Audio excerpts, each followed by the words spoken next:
배울 수 있는 간단한 지식 NLP 콕입니다. 줄여서 빨간 콕. 네, 오늘은 Automatic Prompt Optimization with Gradient Descent and Beam Search에 대해서 알아보겠습니다. 제가 지은 부제는 프롬프트 엔지니어링의 종말, 이제는 LLM이 스스로 최적의 프롬프트를 찾는다입니다. LLM이 뭐 대단하다는 얘기는 이제 입만 아프죠. 근데 이 LLM이 프롬프트에 굉장히 민감하게 큰 영향을 받는다고 했습니다. 많은 사람들이 현재 최적의 프롬프트를 찾는 방법은 뭐냐면 직접 써보고 잘 되네? 안 되네? 이거거든요. 그래가지고 트라이얼 에러를 계속 반복해가면서 잘 되네? 이랬는데 안 되네? 잘 될 때까지 하고 했는데 왜 잘 되는지도 모르고, 그래가지고 현재 학계에서는 프롬프트를 최적화하는 방법들이 연구가 되고 있습니다. 오늘의 방법은 이 프롬프트 최적화 방법 중에 한 개인데요. 아이디어가 뭐냐면 경사하강법을 사용한다는 겁니다. 경사하강법이 뭐냐면 머신러닝이나 딥러닝에서 어떤 로스를 줄여가지고 올바른 방향으로 학습을 시키기 위해서 사용하는 방법이거든요. 오늘 제가 이 논문을 경사하강법을 모르시는 분들도 이해시켜 드리고 싶은데 그러려면 영상이 너무 길어지거든요. 그래서 경사하강법을 간단하니까 직접 공부하고 이 영상을 보면은 더 잘 이해하실 수가 있을 겁니다. 그래서 딥러닝 하시는 분들을 다 알죠? 경사하강법. 이제 최적화 방법 중에 한 개인데 이렇게 조금씩 이게 오차거든요. 오차를 줄여가는 방향으로 최적화를 해가지고 결국에 어떤 특정한 최적의 값에 수렴을 한다, 이런 내용입니다. 이 경사하강법을 사용하기 위해서는요, 이 미니 배치가 필요하고요. 태스크의 이제 데이터인 거죠. 트레이닝 데이터. 그리고 로스가 필요합니다. 최적의 값과 정답과 얼마나 오차가 있는지. 그리고 그레디언트가 필요한데요. 얘가 뭐냐면 현재의 줄이는 방향을 나타내주는 것이죠. 그 다음에 백프로파게이션. 이 오차를 알았으면은 줄어드는 방향으로 이 웨이트를 업데이트해 간다, 이런 내용입니다. 그래서 이 그레디언트 디센트를 프롬프트 최적화에 적용을 시킨 것이죠. 근데 이 그레디언트 디센트는 어떤 중요한 조건이 있습니다. 뭐냐면 미분이 가능해야 되거든요. 이 그레디언트를 구하기 위해서는 미분이 가능해야 합니다. 하지만 오늘의 프롬프트는 어떤 특성이 있죠? 그런 소프트 프롬프트가 아니라면은 자연어로 된 프롬프트는 디스크리트하죠. 단어기 때문에. 그래서 이게 미분 가능하지 않기 때문에 그레디언트 디센트를 적용하기에 어렵죠. 그래서 이런 것들을 뭐냐면 더 디스크리트 옵티마이제이션 베리어라고 합니다. 미분 가능하지 않기 때문에 이런 옵티마이제이션 베리어가 있다, 이런 내용입니다. 네, 두 번째는 알아야 할 내용은 빔 서치입니다. 가장 그럴싸한 몇 개를 유지를 해가지고 가장 좋은 것에 가까운 선택을 하자는 건데요. 이게 뭐냐면 가장 현 시점에서 좋은 몇 가지만 남기고 나머지들을 다 버려버립니다. 그래가지고 이런 서치 스페이스를 줄이는 거죠. 전부 다 해볼 수 있지만 그러기 어려울 때 서치 스페이스를 줄이는 방법인데, 그 서치 스페이스를 어떻게 줄이냐면은 베스트 퍼스트 서치, 가장 그 단계에서 베스트인 것들을 남겨서 어떤 가장 최적의 값을 찾는다, 이런 겁니다. 이게 디코딩 스트레지로도 사용이 되는데 LLM이 문장을 만들 때 NLP 콕이라는 현재 어떤 컨텍스트가 주어졌다고 합시다.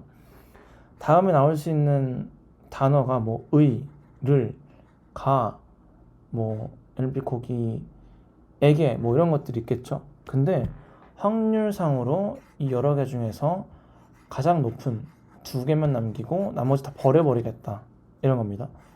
이 다음 단계, 이 두 가지 NLP 콕이에 NLP 콕이 를이 있으니까 이 다음에 나올 수 있는 단어가 뭐 영상, 머리, 뭐 구독, 좋아요 다들 눌러주세요. 뭐 이런 것들이 있겠죠. 어쨌든 간에 그 중에서 또 두 가지만 남기고 나머지는 다 버려가지고 가장 그럴싸한 몇 개를 유지를 해가지고 최적에 가까운 선택을 하겠다, 이런 겁니다. 또 그 다음에 알아야 될 것은 뭐냐면 밴디트 셀렉션 프로시저입니다. 오늘 알아야 할 게 좀 많죠. 이게 뭐냐면 뭔가 이렇게 여러 가지 슬롯 머신들이 있는데 얘네가 언제 어떤 보상을 줄지를 전혀 모르는 겁니다.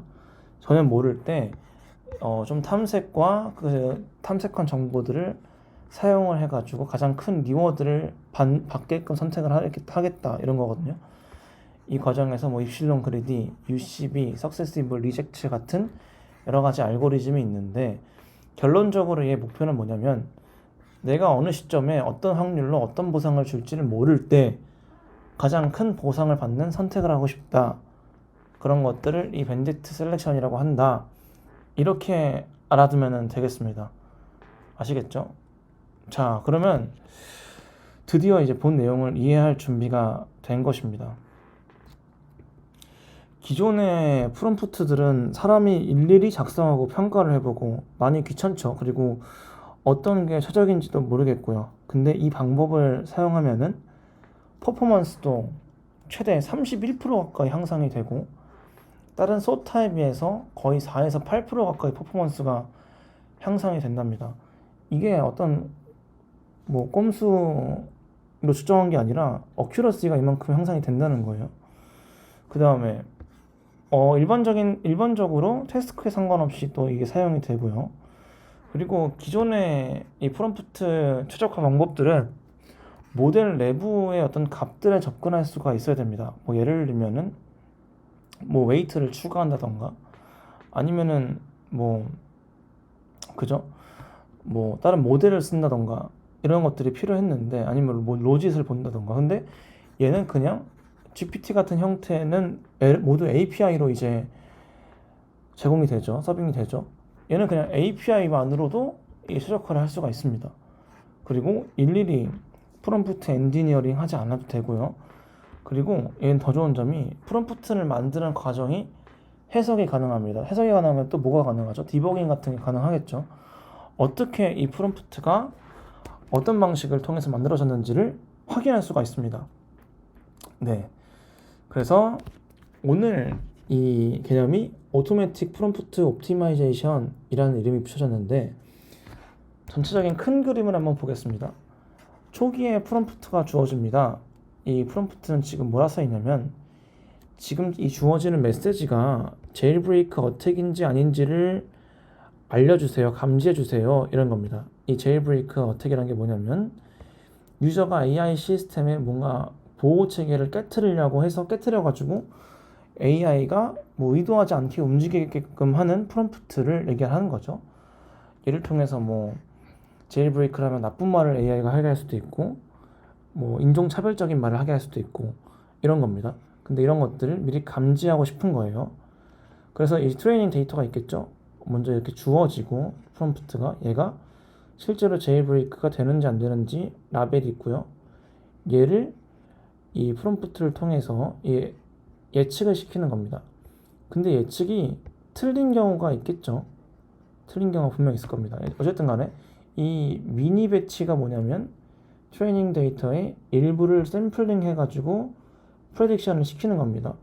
시켜가지고 이 오차들을 구했죠. 아까 경사하관법도 똑같이 오차를 구한 다음에 그레디언트를 구했습니다. 그레디언트는 뭐냐면 틀린 프롬프트가 왜 틀렸는지, 틀린 결과에 대해서 왜 틀렸는지 이렇게 종합적으로 적어 놓은 겁니다. 왜 틀렸는지를 알았으니까 이게 그레디언트인 거죠. 경사관법에서. 그 다음에 얘를 백프로파게이션 할 수 있어야겠죠. 얘를 통해서 에디팅을 하는 겁니다. 결함들을 모아둔 그레디언트를 통해서 새로운 프롬프트를 만든다. 여기서 보면요, 이 메시지들은 실제로는 더 미묘하고 간접적일 수 있다, 이런 거거든요. 그래서 얼마나 미묘하고 간접적인지를 뭐 고려하지 않고 관계없이 뭐 이렇게 평가를 해라, 이런 식으로 새로운 프롬프트를 만들어내는 것입니다. 만들어내고, 이게 기존의 경상법과 다른 건데 밴디트 셀렉션을 합니다. 이 만들어낸 프롬프트들 중에서 가장 유망한 프롬프트 몇 개를 고른다. 이 과정에서 또 이제 빔 서치가 사용이 되는 거죠. 그래가지고 이 방법을, 이 옵티마이저 스텝을 여러 번 반복해가지고 최적의 프롬프트를 찾아간다. 이렇게 이해하시면 되겠습니다. 다시 한번 이렇게 미니 배치로 평가를 시키고요, 프레딕트를 시키고, 에러들을 모아서 이 그레디언트를 만들고, 이 그레디언트를 백프로파게이션 시키고, 그죠? 그 다음에 이 없던 단계인데, 기존의 경상법에 없던 단계인데 얘를 여러 개로 만든 다음에 이 중에서 유망한 것들을 고른다. 네, 이게 큰 그림입니다. 이해가 되시죠? 다시 한번 수식으로 다시 한번 알아볼게요. 이 수식은 이제 간단하게 보시면 되고, 자, 초기에 프롬프트가 주어집니다. 프롬프트가 주어지고 트레이닝 데이터가 지금 이렇게 X, Y가 있죠. 인풋과 아웃풋이 있는 겁니다. 정답과 입력이 들어왔고, 얘가 프레딕션이고, 프로젝트 중에 이 실제 정답과 틀린 것들을 모아가지고 이 프롬프트의 결함이 뭐니, 이렇게 피드백 프롬프트를 만든 다음에 에러들을 모은 그레디언트를 만듭니다. 이 그레디언트를 다시 한번 프롬프트와 함께 넣어준 다음에 얘를 백프로파게이션 시키는 거죠. 에디팅 프롬프트를 통해서요. 이 그레디언트를 줄 테니 이 프롬프트를 수정해줘. 수정을 여러 가지 형태로 만들어낸 다음에 이 밴디트 셀렉션을 통해서 유망한 것을 고른 다음에 이 과정을 반복해 나가면서 프롬프트를 최적화시킨다. 경사관법의 개념을 프롬프트에 적용시킨 것이다. 이런 겁니다. 다시 한번 이 큰 그림과 이 수식으로 보더라도 이해가 잘 되시죠? 네. 다시 한번 의사 코드를 통해서 알아보겠습니다. 자, 이렇게 왜 지금 빔 서치라는 말을 썼냐면 이 프롬프트를 여러 개를 또 관리를 하겠다는 겁니다. 이 부분도 경사법과 다른 건데, 프롬프트를 유망한 거 몇 개를 계속 관리를 해나가겠다. 네, 이런 거거든요. 그래서 첫 번째로 이 프롬프트 옵티마이제이션은 두 가지가 필요한데, 익스펜드와 셀렉트가 필요하다. 익스펜드는 뭐냐면 새로운 후보 프롬프트를 만들고 셀렉트를 통해서 유망한 프롬프트들을 선택을 한다. 확장하고 선택하고 확장하고 선택하고, 이게 전체적인 이제 빔 서치의 그림이고요. 하나하나 보자면 익스펜션 스텝은, 그죠? 아까 전체 트레이닝 데이터에서 샘플링을 통해서 미니 배치를 뽑고, 미니 배치를 이 기존 프롬프트를 통해서 프레딕션을 시키는 거죠. 시키는데 정답과 맞지 않는 것들을 모아서 에러를 만든다. 에러들과 프롬프트를 주어진 다음에 얘를 종합적으로 고려한 그레디언트를 만든다. 이 그레디언트를 다시 한번 모아서 수정된 새로운 후보 프롬프트를, 새로 최적화된 프롬프트를 만든다. 그리고 몬테카를로 방법으로 여러 가지 이런 석세서들을 만든다. 이게 뭔 말이냐면, 몬테카를로가 이제 시뮬레이션을 해보고 그 중에서 뭔가 최적의 값을 찾는 그런 방식들을 다 몬테카를로라고 하거든요. 시뮬레이션을 해보고 그 중에서 좋은 것들을 찾는다, 이런 건데, 결론적으로 얘는 지금 뭘 말하는 거냐면, 어떤 프롬프트를 주고 이 의미적으로 같은 여러 개의 다시 프롬프트를 만든 다음에 이걸 확장해 나가겠다는 겁니다. 지금 보시면은 내 현재 프롬프트가 이렇게 있어. 그리고 에러가 생겼던 예시들은 몇 가지가 있어. 이때 이 틀린 예시들을 통해서 몇 가지 피드백, 왜 틀렸는지에 대한 리즌을 줘. 이유들을 나열해 줘. 이게 지금 여기 그레디언트를 만드는 단계 중에 하나겠죠. 이렇게 그레디언트를 만든 다음에 다시 한번 프롬프트가 주어졌고 내 에러가 있고 이게 그레디언트야. 이렇게 에러들과 현재 프롬프트를 준 다음에 내가 새로운 프롬프트를 만들어줘. 이게 확장하는 단계겠죠. 그레디언트를 만드는 다음에 확장하는 단계. 확장한 다음에 의미적으로 같은 여러 개의 인스트럭션들을 만들어줘. 이게 몬테카를로 방식으로 프롬프트를 여러 개를 또 증강을 시키는 겁니다. 이렇게 또 여러 개의 프롬프트가 만들어진 다음에 셀렉션을 해야겠죠. 셀렉션을 할 때는 아까 밴디트 그 셀렉션 프로시저처럼 여러 가지 알고리즘들이 있다고 했는데, 그 중에서 여기 실험에서는 지금 두 가지를 지금 나타내고 있는데, 의사 코드에서는 UCB와 이 Successive Reject가 있다. 근데 둘 다 중요한 거는 탐색과 이 탐색한 정보를 이용하는 거를 적절히 밸런스를 맞춰가지고 최적의 값을 찾아내는 것에 있다. 그러니까 프롬프트가 여러 개가 있을 때 그 중에 뭐 유망한 프롬프트를 고르는 방법에 대해서 지금 의사 코드를 적어 놓은 겁니다. 이 정도로만 이해하시면 됩니다. 아시겠죠? 자, 그래서 실험을 다음과 같이 세팅을 맞춰가지고 했는데, 미니 배치 사이즈 64, 빔 사이즈 4, 뭐 6번 뭐 반복을 했고, 이런 세세한 내용이 있고, F1 스코어를 매트릭으로 사용했다. 그리고 어떤 태스크에 대해서 이 프롬프트 옵티마이제이션이 잘 됐는지를 확인했냐면, 첫 번째로 제일 브레이크, 아까 말했죠? AI가 의도하지 않은 결과를 내뱉게 하는 거. 두 번째는 유해한 말인지 아닌지를 분류하는 거. 그리고 가짜 뉴스인지 아닌지를 분류하는 거. 이 말이 풍자인지 아닌지를 분류하는 거. 이렇게 네 가지를 시켜봤다. 이런 건데, 또 베이스라인은 뭐가 있냐면 몬테카를로. 그러니까 여러 번 시뮬레이션 해보고 제일 좋은 거 선택한 거. 그죠? 두 번째는 reinforced learning을 적용한 건데, 프롬프트를 9단위로 뭐 어떤 말을 더했다가 어떤 단어를 뺐다가 뭐 순서를 바꿨다가 삭제했다가 이렇게 해가지고 reinforced learning을 적용시킨 건데, 예, 이렇게 해가지고 프롬프트도 만들 수가 있겠죠. reinforced learning으로. 그다음 세 번째는 오토GPT. 되게 유명하죠. 그러니까 오픈소스로 만들어진 AI 에이전트인데, 뭔가 피드백을 통해서 어떤 결과를 나타내는 그 오픈소스 에이전트라고 보시면 됩니다. 어쨌든 이 세 개를 베이스를 잡아가지고 성능을 평가를 시킵니다. 전부 이제 최대한 비슷한 세팅을 맞춰가지고 올바르게 비교를 시키려고 하는 겁니다. 그러니까 파라미터 지금 튜닝을 하지 않고 얘네한테 최대한 맞춰주려고 지금 한 거죠. 한번 보겠습니다. 이 파란색이 지금 APO, Automatic Prompt Optimization인데, 어떤 다른 방법보다 성능이 좋은 것을 확인할 수가 있죠.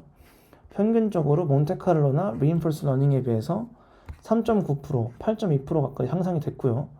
초기 프롬프트에 대해서는 평균적으로 15.3%가 퍼포먼스가 올라갔습니다. 네, 다음과 같이 잘 오르는 것을 확인할 수가 있다. 그죠? 두 번째로는 빔서치를 왜 사용했냐. 아까 기존 경사관법과 다르게 프롬프트 몇 개를 계속 유지해 나간다고 했죠. 최적의 프롬프트를. 그래서 얘가 한번 얘를 그리드로 해보기도 하고 이터레이션을 시켜보지도 않기도 하고 이렇게 했는데, 결론적으로는 다양한 태스크에서 빔서치가 가장 좋았다고 합니다. 그래서 빔서치를 썼다. 그죠? 그런 거고, 그 다음에 밴디트 알고리즘도 막 바꿔봅니다. 얘네가 유니폼하게 해보기도 하고, 그냥 랜덤으로 뽑았다는 거죠. 그리고 아까 석세시브 리젝트를 해보기도 하고, UCB를 해보기도 했는데, UCB 이 밴디트 알고리즘이 가장 이제 또 괜찮았다. 그래서 현재 알고리즘을 이렇게 설계한 이유에 대해서 나타내고 있죠. 그리고 얘가 이제 또 러닝 커브를 지금 보여주고 있습니다. 이게 F1 스코어를 지금 보여주는 건데, 얘네도 비슷하게 형사관법에 뭐가 있었죠? 로컬 미니마가 있었죠. 로컬 미니마가 지금 실제로 또 생기는 것을 볼 수가 있습니다. 경사관법과 상당히 유사하죠. 그리고 오버피팅도 지금 존재하는 것을 볼 수 있어요. 얘네 둘은 크게 오버피팅이 없는데, 이토스랑 지금 사이클즘에 오버피팅이 생겼죠. 그래가지고 이런 오버피팅이랑 로컬 미니마, 경사관법의 실제 속성과 굉장히 비슷하다. 그죠? 그리고 얘네가 질적으로 이 프롬프트가 정말 최적화가 된 건지를 평가를 해봅니다. 그래서 에러들을 잘 지적해냈는가, 얘네가 잘 수정이 됐는가 봤는데, 일반적으로 제대로 이제 오류들을 지적해내고 잘 수정을 했는데, 이상하게 유도되는 경우도 가끔 있었다고 합니다. 그러니까 이런 경우가 좀 이상하게 유도가 된 거겠죠. 그런 경우가 있고, 이 몬테카를로나 Reinforced Learning에 비해서 되게 복합적으로 고려가 잘 된, 의미적으로 다양한 프롬프트를 만들어냈다고 합니다. 그러니까 왜냐면 중간에 이 과정에서 몬테카를로 서세서를 막 만들어냈잖아요. 의미적으로 동일한 다양한 변형을 준 인스트럭션을 만드는 과정에서 의미적으로 잘 이제 여러 가지 의미를 담고 있는 게 만들어지는 거고, 그리고 그것도 시키잖아요. 뭐 에러들을 반영을 시키잖아요. 그러니까 더 복합적인 프롬프트를 만들어냈다. 그러니까 다른 소타 방법들에 비해서 훨씬 더 좋았다. 이런 얘기를 하고 싶은 겁니다. 네, 오늘은 이 오토매틱 그 프롬프트 옵티마이제이션에 대해서 알아봤는데요. 간단하고 현재 API로만 제공되어 있는 LLM에서 사용할 수 있는 수적화 방법을 지금 제안을 한 거죠. 프롬프트 수적화 방법을요. 그리고 얘 또 중요한 것은 디스크리트 옵티마이제이션 베리어를 극복해냈습니다. 미분 가능하지 않더라도 이런 경사각법을 잘 사용할 수 있게 만든 것이죠. 그리고 또 중요한 거는 얘가 하이퍼 파라미터 튜닝이 없어도 뭐 다른 소타 방법들을 이긴 거거든요. 그러니까 하이퍼 파라미터 튜닝을 하면은 더 성능이 올라갈 수 있는 여지가 있는 거죠. 네, 그렇습니다. 그래서 이 논문의 또 의의는 뭐가 있는 것 같냐면, 제가 생각했을 때는 다른 개념들을 뭔가 LLM에 적용시키려는 시도가 이제 꾸준히 있는 것 같아요. 예를 들면은 이 머신러닝의 그레디언트 디센트도 원래는 이 LLM의 프롬프트에 적용시키려는 게 아니었죠. 물론 모든 연구가 그렇겠지만 다양한 도메인의 지식들을 LLM에 연결시켜서 생각할 수 있는, 뭔가 적용시킬 수 있는 그런 것들을 아이디어를 내가지고 연구나 어떤 서비스를 만들어내면 좋겠다, 이런 생각이 드는 논문이었습니다. 네, 감사합니다. 재밌게 보셨다면은 좋아요와 구독 눌러주세요. 감사합니다. LB국이었습니다.